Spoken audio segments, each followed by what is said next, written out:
As pessoas têm me ligado dizendo: Eugênia, nós estamos gostando muito desse trabalho, mas a gente sente falta de você, o seu humor, porque eu sou engraçada. Sou de uma família engraçada. Eu, aliás, acho o humor uma coisa tão importante que eu acho que o humor ajuda em situações muito difíceis. Não rir do sofrimento, mas minha família, que era muito pobre, e meu pai, que tinha muito bom humor, eu acho que aquele exercício de humor, de brincar de teatro, fez com que nós não ficássemos pessoas inferiorizadas, né? E hoje nós vamos ver O Homem do Subsolo, que é uma novela, um conto do Dostoiévski. Se você não leu Dostoiévski, leia. Não fique preocupado, porque o Dostoiévski não escreve romance que tem final feliz. Não é uma novela da televisão. Dostoiévski escreveu como ninguém sobre a alma humana e como o homem possui dentro de si um anjo e um demônio. Eu gostaria muito de eu ter vivido a infância num lugar que tivesse biblioteca, porque eu adoro ler. Eu seria uma pessoa muito culta. Felizmente, eu li quase toda a obra de Dostoiévski e até hoje eu leio. Para mim, das artes, a que eu mais amo é a literatura. Depois, música instrumental. Depois vem o teatro. Arquitetura também, eu amo arquitetura. E eu penso que privilégio eu tive, conheci pessoas muito importantes. Claro, não conheci Marlon Brando, que eu adoraria, né? Mas dentre as pessoas que eu conheci em São Paulo, o tradutor de Dostoiévski e de Tchekhov, que é o maior contista que já houve na história, e escreveu teatro. O Boris Schneiderman, com quem eu tive proximidade e amizade com ele e a família dele. E a minha filha Mika Lins, que é atriz e diretora, foi quem dirigiu esse trabalho de hoje. E ela fez no palco o papel de homem, fez, e nós tivemos a alegria, a honra e o privilégio de que Boris esteve conosco nessa noite e depois fomos jantar juntos.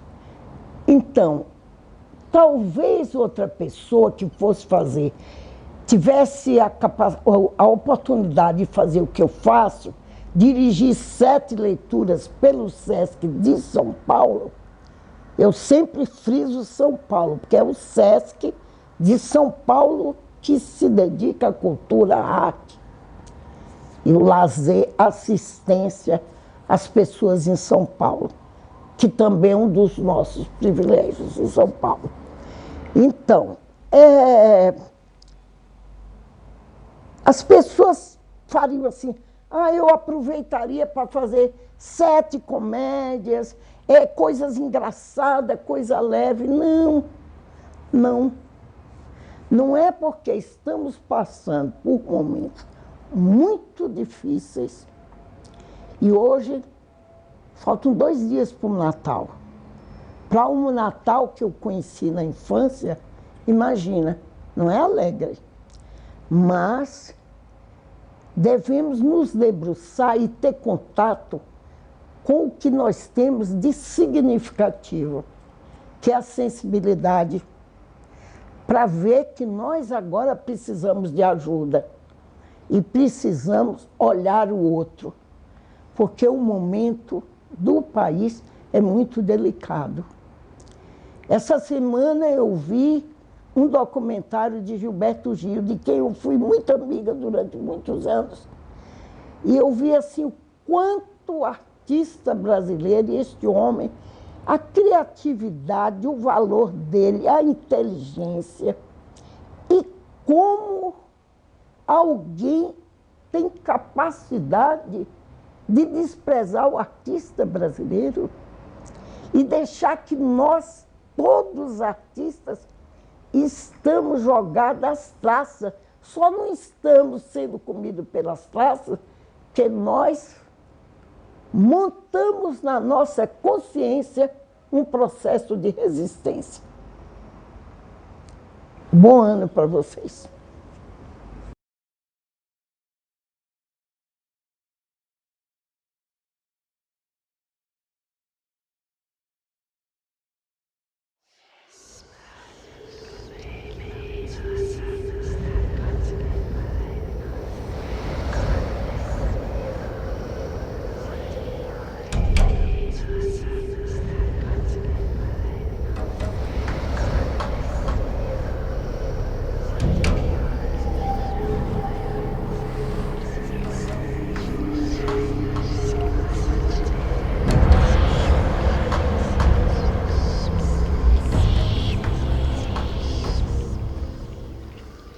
Eu sou um homem doente, um homem mau, um homem desagradável.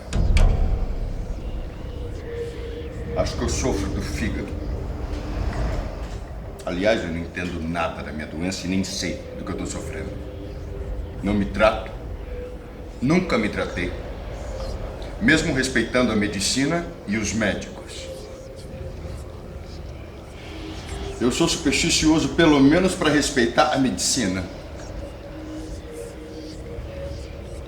Eu sou instruído o suficiente para não ter nenhum tipo de superstição, mas eu sou supersticioso. Se eu não quero me tratar é de raiva.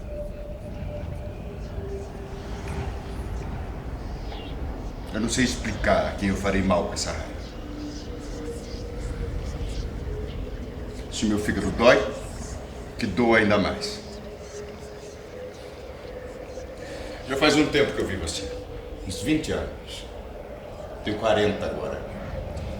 Já tive emprego. Eu fui um funcionário maldoso, grosseiro, e encontrava prazer nisso.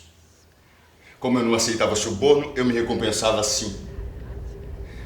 Quando as pessoas chegavam perto do balcão que eu atendia, eu respondia rangendo os dentes e sentia um prazer insaciável quando eu conseguia magoar alguém. E quase sempre eu conseguia. A maioria das vezes era uma gente tímida que aparecia ali, natural. Mas sabe qual é o principal ponto da minha raiva?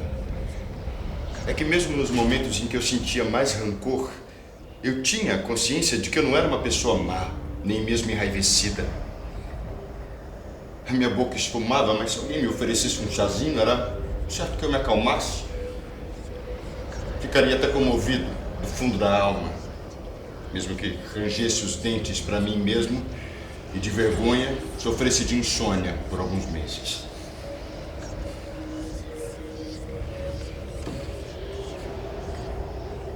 Eu sou assim, eu sou assim, eu sou assim.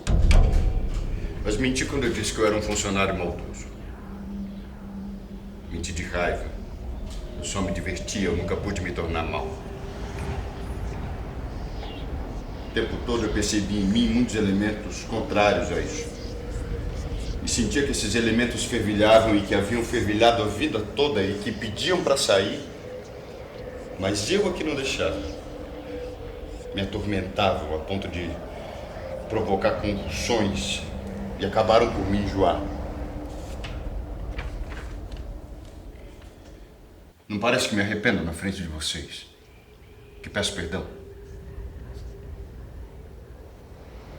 E daí? Para mim é indiferente. Eu não consegui chegar a nada. Eu nem mesmo me tornei mal. Nem bom, nem canalha. Agora eu vou vivendo os meus dias no meu canto, me excitando com um consolo raivoso que para nada serve. De que um homem inteligente não pode a sério se tornar algo. Só os imbecis conseguem. Um homem inteligente precisa estar moralmente obrigado a ser uma criatura sem caráter. Uma pessoa de caráter, de ação, ela deve ser limitada. Esta é a convicção dos meus 40 anos. 40 anos são a vida toda. É a mais avançada velhice. Viver além dos 40 é indecente, vulgar, imoral. Quem vive além dos 40? Os imbecis e os canalhas. E eu vou dizer isso na cara de todos estes velhos, eu vou dizer isso na cara de todo mundo, porque eu mesmo, eu vou viver até os 60, até os 70, até os 80!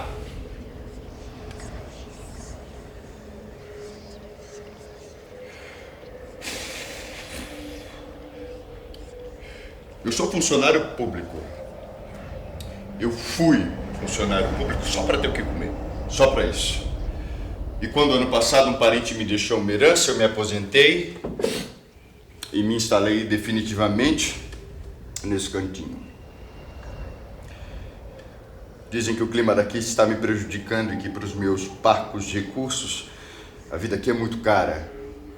Mas eu vou ficar. Eu não vou deixar essa cidade.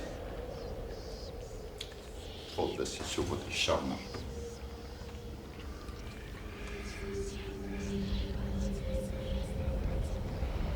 Me digam, do que um homem decente pode falar com o máximo prazer?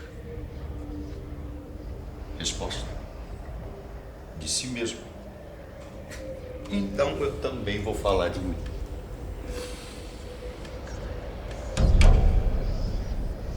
Tenho vontade de contar, vocês querendo ou não ouvir, por que eu não consegui nem me tornar um inseto?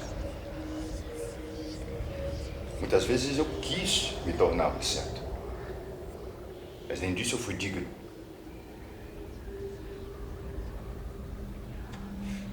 Uma consciência muito perspicaz é uma doença autêntica, completa. O uso cotidiano seria mais que suficiente à consciência humana comum, a metade, um terço que cabe a um homem instruído. Seria suficiente a consciência com que vivem todos os chamados homens de ação. Mas quem é que pode se vangloriar das doenças e ainda assim procurar causar com elas algum efeito? Todo mundo. É das doenças que se vangloriam. Eu talvez mais do que ninguém. Estou convencido de que não só uma dose muito grande de consciência, mas que qualquer consciência é uma doença. O que me acontecia como se fosse de propósito, exatamente naqueles momentos em que eu era capaz de melhor apreciar a sutileza do belo e sublime, não só planejar, mas realizar atos tão feios. Quanto mais consciência eu tinha do bem, mas eu me afundava no meu luto. Eu até perdi a vontade de lutar contra esse defeito. Eu mantive esse segredo a vida toda porque não acreditava que isso pudesse acontecer com mais ninguém. Me envergonhar. Talvez eu me envergonhe até hoje, a ponto de sentir um certo prazerzinho secreto, anormal. Quando em alguma noite horrível eu voltava ao meu cantinho e lembrava com esforço que naquele dia eu tinha cometido de novo uma ignomínia e que era impossível voltar atrás. Me torturava, exprimia até que o amargor se transformasse numa certa doçura vil, maldita, e depois num prazer sério, decisivo. Esse prazer vinha da consciência que eu tinha da minha degradação, da sensação de ter chegado ao limite, de sentir que mesmo que isso seja ruim, não pode ser de outro jeito. Não teríamos vontade. E mesmo se quiséssemos, não faríamos nada, até porque em que nos transformaríamos? É que tudo isso ocorre segundo leis normais e básicas da consciência hipertrofiada, de acordo com a inércia. Não é o caso de se transformar. A consciência hipertrofiada é assim. Você tem razão em ser um canalha. Como se fosse um consolo para um canalha perceber que é um canalha. Eu tagarelei, eu não expliquei nada. Mas eu explico. Tá bom.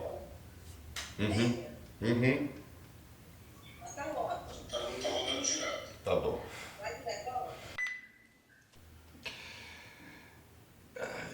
Eu tagarelei, não expliquei nada. Mas eu explico. Eu vou até o fim. Foi por isso que eu comecei. Eu, por exemplo, eu tenho um terrível amor próprio. Eu sou desconfiado e me ofendo com facilidade. Mas tive momentos em que se recebesse um bofetão, talvez até me alegrasse. É sério. Eu saberia encontrar um tipo de prazer nisso. Prazer do desespero. Porque é no desespero que nós sentimos os prazeres mais ardentes. Principalmente quando já se tem uma consciência muito forte do inevitável da própria condição. Eu sou o primeiro culpado de tudo. Culpado sem culpa. A minha culpa é ser mais inteligente do que todos à minha volta. Vocês acreditam que às vezes eu tinha vergonha disso? A vida toda eu nunca pude olhar as pessoas nos olhos. Eu sou culpado porque mesmo se eu tivesse alguma generosidade, eu sofreria porque eu teria consciência da sua inutilidade. Eu não ia saber fazer nada com a minha generosidade, nem perdoar. Eu vou falar 2 palavras a esse respeito. Como é que aquele que sabe se defender e se vingar faz? Quando a vingança toma conta dele, nada mais resta. Só esse sentimento. Ele se atira ao objetivo como um touro e só um muro pode detê-lo. Aliás, diante de um muro, os homens diretos e de ação cedem terreno com sinceridade. O muro para eles não é motivo de desvio, como para nós, homens de pensamento e que não fazemos nada. Não é um pretexto para puxar o carro. Possibilidade em que não acreditamos, mas que recebemos sempre com alegria. Não. Eles cedem terreno. O muro tem para eles alguma coisa que acalma. Do ponto de vista moral, traz uma solução, algo definitivo, até místico. Um homem direto desses, normal, é que eu considero um homem autêntico. Um homem desses me deixa amarelo de inveja. Ele é estúpido, concordo. Mas talvez um homem normal deva ser estúpido. Talvez isso seja até bonito. Eu estou tão convencido disso que se pegarmos a antítese, o oposto do homem normal, que é o homem da consciência hipertrofiada, o que se percebe é que esse homem chega a tal ponto ceder terreno para o homem normal que a si mesmo se considera um rato e não um homem. Talvez seja um rato de consciência hipertrofiada, mas sempre um rato. Mas vejamos esse rato em ação. Suponhamos que ele esteja ofendido, quase sempre está, e queira se vingar. Nele se acumula mais rancor do que no homem da natureza e da verdade do que sou. Esse homem da natureza, devido à sua estupidez inata, ele considera sua vingança um simples ato de justiça. Já o rato, devido à sua consciência hipertrofiada, ele nega que exista nisso qualquer tipo de justiça. O rato já conseguiu acumular em torno de si, além da torpeza inicial, uma infinidade de outras torpezas, na forma de interrogações, dúvidas, inquietações. Acrescentou à primeira interrogação tantas outras que se acumulam em volta dele certo líquido repugnante, certa lama fétida, feita das suas dúvidas, das suas inquietações e, finalmente, dos perdigotos que caem aos montes sobre ele, dos homens de ações, tá, que ficam na figura de juízes, de ditadores, rindo na cara. Rindo! Sobra para ele sacudir a patinha em relação a tudo e, com um sorriso de desprezo fictício, se esgueirar para sua fendação.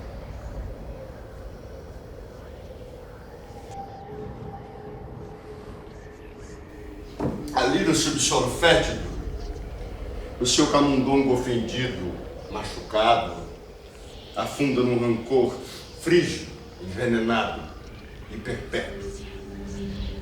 Há de lembrar durante 40 anos a ofensa.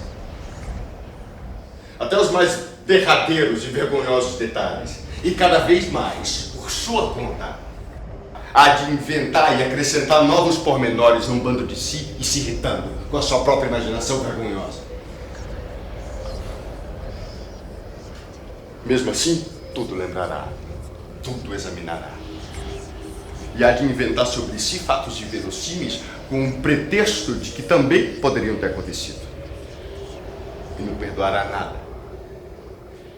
É provável que comece a se vingar aos poucos, interrompido por ninharias, por trás do fogão, incógnito, não acreditando no sucesso da sua vingança e sabendo de antemão que essas tentativas de aforra vão lhe trazer um sofrimento 100 vezes maior do que o objeto da sua vingança.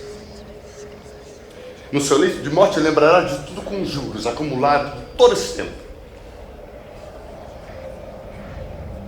Mas é nesse repugnante semi-desespero, nesse enterrar-se vivo no subsolo por 40 anos, nessa peçonha dos desejos insatisfeitos, em toda essa febre das vacilações, que consiste o sumo daquele estranho prazer que eu falei.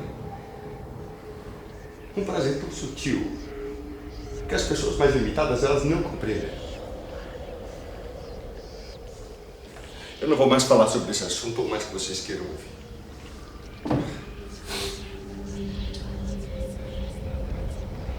Vou continuar tranquilamente a falar sobre as pessoas que não compreendem certa sutileza nos prazeres. Vou continuar tranquilamente a falar sobre as pessoas que não compreendem certa sutileza nos prazeres. Esses senhores, mesmo que esperneiem, diante do impossível, imediatamente se conformam. O impossível quer dizer um muro de pedra? Mas que muro de pedra? As leis da natureza, as conclusões das ciências naturais, a matemática. Quando vos demonstram, por exemplo, que descendeis do macaco, adianta fazer careta. Tendes a aceitar a coisa como ela é e experimenta retrucar. Vão gritar: a natureza não tem nada a ver com os teus desejos, nem com o fato de as suas leis te agradem ou não. Deus, o que eu tenho a ver com as leis da natureza e com a aritmética? É claro que eu não vou arrebentar esse muro com a testa, mas eu não vou me conformar só pelo fato de ter pela frente um muro de pedra e das minhas forças serem insuficientes. Até parece que o muro de pedra é realmente tranquilizador, isso é um absurdo. Se a resignação te dá nojo, você não se conforma com nenhuma impossibilidade, com nenhum muro de pedra. Você chega à conclusão lógica de que se tem culpa até do muro de pedra, mesmo sendo evidente que não se tem qualquer culpa. Rangendo os dentes, em silêncio, impotente, sonhando que não há contra quem ter rancor, você sente uma dor. Quanto menos você sabe, mais dói.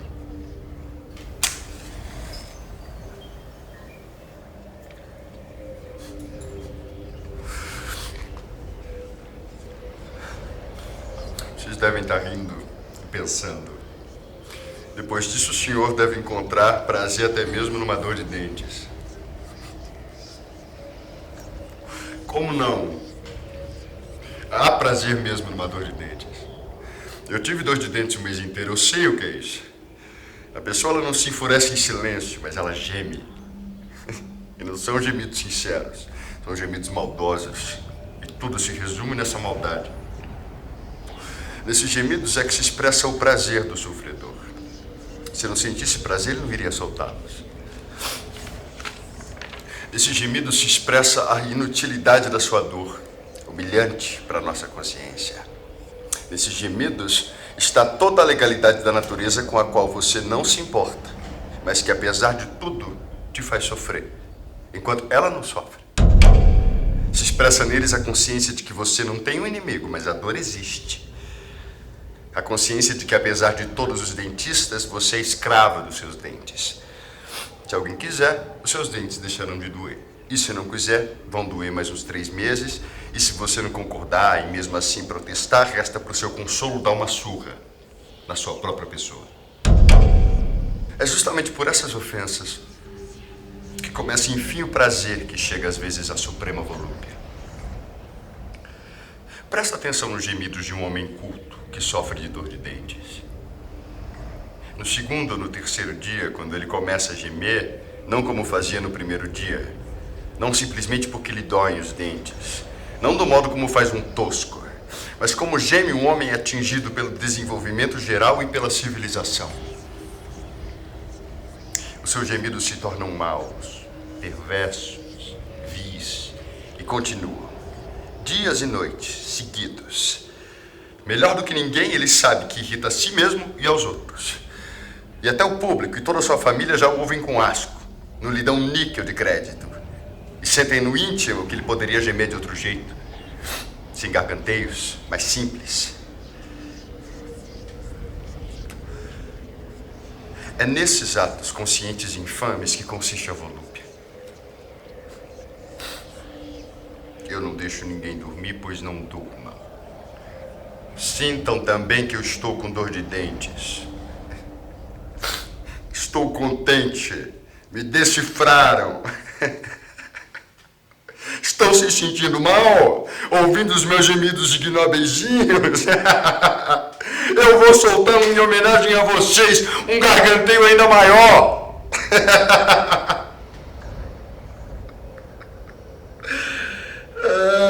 Engraçado, não?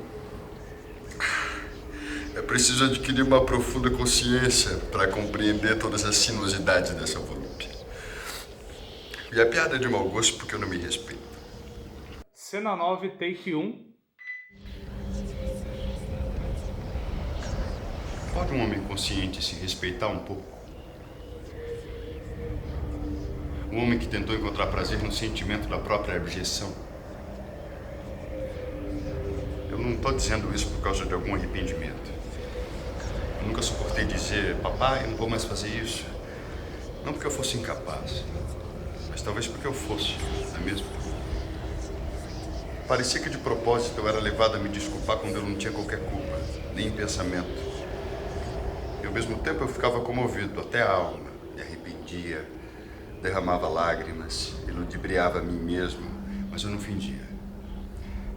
O coração é que praticava uma torpeza. Não se podia sequer culpar as leis da natureza, embora elas me ofendessem mais que tudo, a vida inteira. Me faz mal lembrar de tudo isso. Naquela época também fazia. Todos aqueles arrependimentos, toda aquela comoção, aquelas promessas de regeneração eram uma afetada mentira. Por que eu me mutilava, me atormentava assim? Porque era enfadonho ficar de braços cruzados. Então eu me lançava nas minhas escapatórias. Quantas vezes eu não fiquei ofendido intencionalmente? Eu sabia que eu me ofendia por nada, que aceitava voluntariamente a ofensa. Mas essas coisas levam a pessoa a tal ponto que ela realmente fica ofendida. Alguma coisa me arrastava a fazer esses trejeitos. Até perdi o poder sobre mim. Uma vez eu quis me apaixonar à força. Eu sofri. No fundo da alma, não acreditamos estar sofrendo, mas assim mesmo, sofria de verdade. Tinha ciúmes, ficava fora de mim. E tudo por enfado, tédio. A inércia me esmagava. O resultado direto da consciência é a inércia. Ficar conscientemente sentado de braços cruzados. Agora há pouco eu falei que o homem se vinga porque acredita que é justo. E encontrou o fundamento, a justiça. Como ele está tranquilizado por todos os lados, ele se vinga calmamente, convicto de que pratica uma ação honesta. Mas se eu começar a me vingar, vai ser só por maldade. Mas o que fazer se eu não tenho maldade? O meu rancor está sujeito à decomposição química, e as razões evaporam. Não se encontra culpado. A ofensa não é mais ofensa, mas fato, como a dor de dentes. Dessa mais uma vez, bater no muro de um jeito mais doloroso. É assim que se desiste. Mas experimenta se apaixonar pelo teu sentimento, repelindo a consciência durante esse período. Odeia ou ama apenas para não ficar sentado de braços cruzados. Depois de amanhã você vai se odiar porque se enganou conscientemente. Resultado? Inércia. Ah, senhores. Eu acho que eu me considero um homem inteligente só porque eu não pude começar e nem acabar nada. Talvez eu seja um tagarela inofensivo, aguado, como todos nós. Mas fazer o quê? Se o destino de todo homem inteligente é a tagarelice. Uma intencional transferência do oco pro vazio.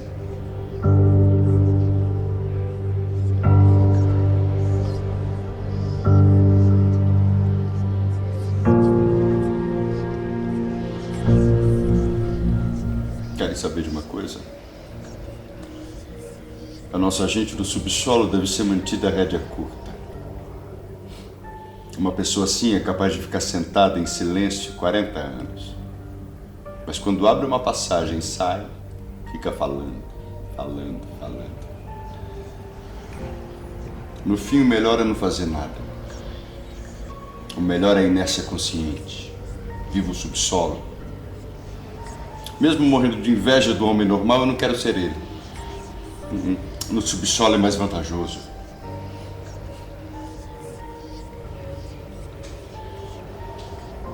Estou mentindo de novo. Eu minto porque eu sei como 2 e 2 que o melhor não é o subsolo. É algo diferente que eu desejo, mas que de modo nenhum eu vou encontrar. A merda, o subsolo. Seria melhor que eu acreditasse só um pouco no que eu acabo de escrever. Eu não acredito numa só palavrinha de tudo que eu rabisquei aqui. Talvez eu até acredite, mas ao mesmo tempo suspeito estar mentindo. Então por que escreveu tudo isso?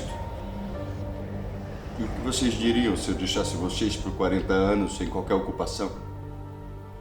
E depois fosse à casa de vocês, ao subsolo, para me informar a que ponto chegaram? Pode-se deixar um homem 40 anos sozinho, sem uma tarefa? Claro que eu inventei todas essas palavras agora. Isso também vem do subsolo. Passei 40 anos ouvindo por uma fresta essas palavras.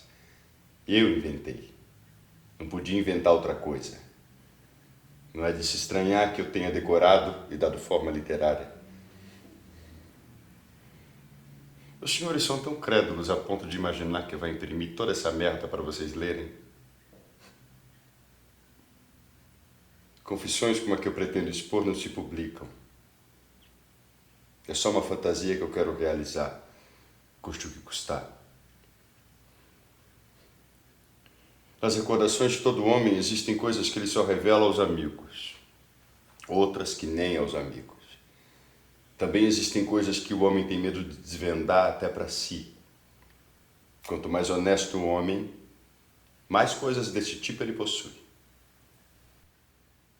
Mesmo escrevendo como se me dirigisse a leitores, só faço para me exibir. Mas é só uma forma vazia. Se você não tem leitores, por que faz contratos com você mesmo e ainda por escrito? Tem toda uma psicologia nisso. Talvez eu seja só um medroso e imagine um propósito diante de mim. Um público para me comportar de um jeito mais decente. Por escrito sairá mais solene. O papel tem alguma coisa que intimida. Eu serei mais severo comigo. O estilo há de lucrar. Uma recordação antiga me pressiona como um motivo musical magoado, que não sai da nossa cabeça, mas que a gente quer se livrar. Tenho centenas de lembranças. De tempos em tempos, uma delas se destaca, começa a me impressionar. Não sei por que, acho que se eu escrever, ela vai me deixar em paz, me trazer alívio. Estou enfadado e continuo sem fazer nada. Escrever é como um trabalho. Dizem que o trabalho torna um homem bom e honesto. Pelo menos há uma probabilidade favorável.